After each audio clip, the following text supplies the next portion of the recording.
Bonjour et bienvenue sur Medscape. Je suis Walid Amara, j'ai l'énorme plaisir d'avoir avec moi le professeur Ahmed Bennis de Casablanca. Bonjour Ahmed. Bonjour Ali.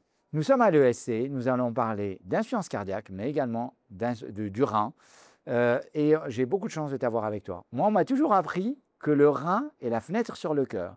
Et justement, une étude a été publiée dans New England et également présentée ici, qui s'appelle l'étude Confidence, qui s'intéresse à certains des piliers qu'on a dans la protection rénale de nos patients diabétiques. Alors, c'est quoi? Exactement. Quand on a des patients qui sont diabétiques en insuffisance rénale chronique, aujourd'hui, on a 4 piliers. On a les SGLT2, on a les IEC, les ARA2, on a les GLP-1 agonistes et la finérénone. Et justement, l'étude Confidence va poser la question, est-ce que l'association finérénone plus empagliflozin va diminuer plus le rapport albumine-créatine urinaire, le fameux RAC, et est-ce que ça va être plus conséquent? Donc, on a 3 bras, un bras association finérénone-empagliflozin, un bras empagliflozin, un bras finérénone. Et l'association sort vainqueur, moins 52%, moins 32% pour la finérénone et moins 29% pour l'empagliflozin. Et ça baisse au bout de 6 mois de façon drastique la microalbuminurie. Et quand on sait que ce rapport albumine-créatine urinaire est un excellent marqueur, aussi bien pour le cœur que pour les reins, donc on peut supposer qu'on va avoir une meilleure protection.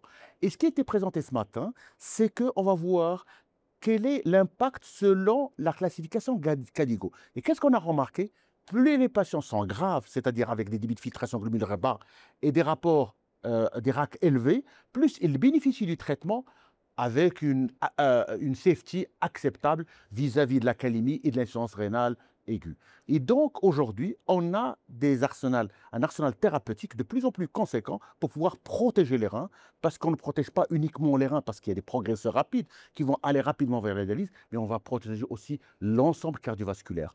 Quand les médicaments marchent pour le rein, ils marchent pour le cœur. Et il y avait plusieurs registres qui avaient montré que les médecins ne prescrivent pas assez le RAC. La fonction rénale, globalement, c'est correct, pas assez le RAC. Finalement, on n'évalue pas bien leurs patients. Et puis d'autre part, finalement, on se dit, combiner les médicaments, c'est encore plus efficace. Et la kaliémie, finalement, c'est gérable. Ça peut être gérable. Exactement, c'est gérable et aujourd'hui, il faut y aller plus rapidement. C'est-à-dire, on a la possibilité de stopper cette progression et surtout ces progressions rapides qui vont perdre pratiquement 5 à 6, voire 10 par an, millilitres par an. Donc aujourd'hui, si on associe ces 4 piliers assez rapidement, on va protéger les reins et on va peut-être gagner 10 à 15 ans sans dialyse, ce qui est énorme pour les diabétiques. Énorme, parce qu'effectivement, de plus en plus, on travaille sur ce protocole de mise en place des 4 thérapies le plus tôt possible pour la protection des diabétiques. Alors, on va transiter vers l'insuffisance cardiaque, où c'est quand même un congrès assez riche. Alors, vous connaissez la digoxine, mais peut-être avez-vous oublié la digitoxine.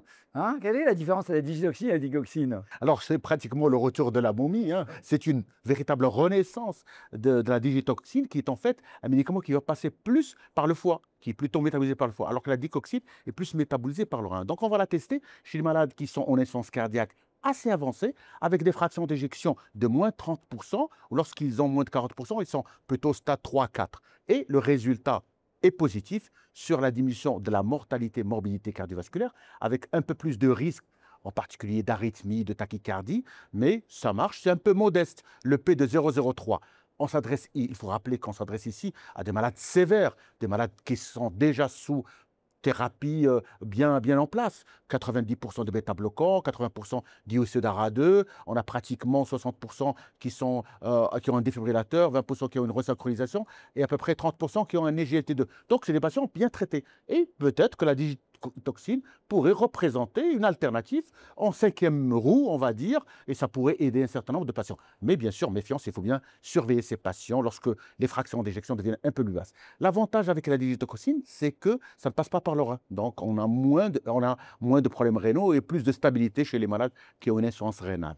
Oui, et puis finalement, même la digoxine, il y a une étude qui va venir prochainement. Donc finalement, le retour de la digitoxine à la digoxine, c'est plutôt une bonne nouvelle parce que c'est les patients les plus graves et où on a toujours besoin d'alternatives supplémentaires pour les améliorer. Retarder le plus de ce qui est assistance ventriculaire, tout ce qui est TR sur la mitrale. Donc, on retarde et on gagne du temps. C'est toujours ça de gagner. Alors, une autre étude, l'étude Victor, alors c'est Vericiguat. Vous connaissiez Victoria et maintenant vous avez Victor. Alors, Vericiguat, c'est un stimulateur des golécyclases, ça augmente les GMP cycliques.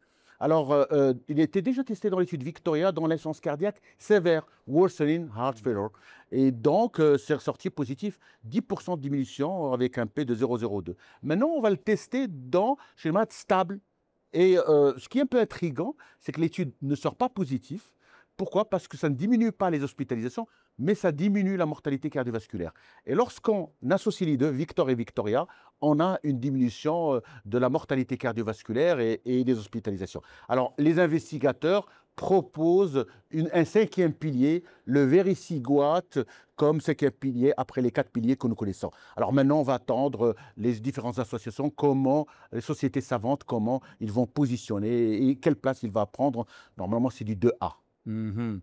Et tu avais un coup de cœur, un autre coup de cœur dans la science cardiaque, c'est lequel? Alors, le dernier coup de cœur, c'est la dapagliflozine. La dapagliflozine dans l'insuffisance cardiaque aiguë. Donc, on a eu 2 grandes études avant, l'étude Impulse et l'étude Soloist avec la sotagliflozine. Maintenant, on a la dapagliflozine. Alors, le fait d'ajouter de la dapagliflozine dans l'insuffisance cardiaque aiguë chez les malades hospitalisés, au bout de 2 mois, ça ne ressort pas positif. Mais quand on l'associe avec les autres études qui ont été testées dans l'insuffisance cardiaque aiguë, il y a une tendance à avoir une positivité. Ce que je voulais dire et ce qui est extrêmement important sur l'insuffisance cardiaque aiguë, c'est que quand le malade est hospitalisé pour une décompensation, c'est en fait un échec. Et donc, il faut tout faire pour que les malades ne le décompensent pas.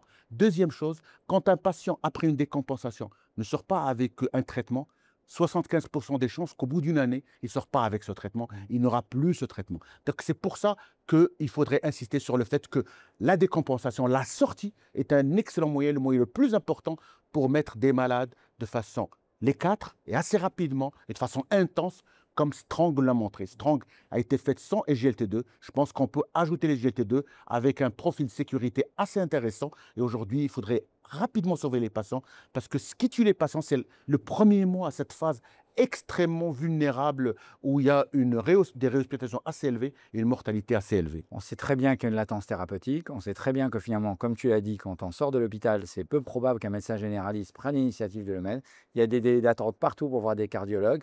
Donc c'est vrai que l'hospitalisation, c'est le meilleur. Moi, c'est vraiment un take comme message, c'est profiter de cette hospitalisation pour mettre en route les thérapeutiques. Et tu sais qu'en France, il y a pratiquement 40% des patients ne voient pas de cardiologue alors qu'ils sont en insuffisance cardiaque au cours d'une année. Ça a été bien étudié par une étude française. Oui, Donc, on devrait revoir le patient dans le mois qui suit, ce qui n'est pas fait. On devrait mettre en place la télésurveillance d'insuffisance cardiaque, ce n'est pas assez fait. On devrait les voir plus souvent, ce n'est pas assez fait. Donc tous ces éléments-là, pendant l'hospitalisation, c'est quand même le rendez-vous. Il ne faut pas rater ces moments-là. Moi, je pense que, et puis, on espère que ces nouvelles molécules, que ça peut le Vericiguat, que ça va finir à tu sais qu'on ne les a pas encore en France. Vous aurez peut-être au Maroc avant nous.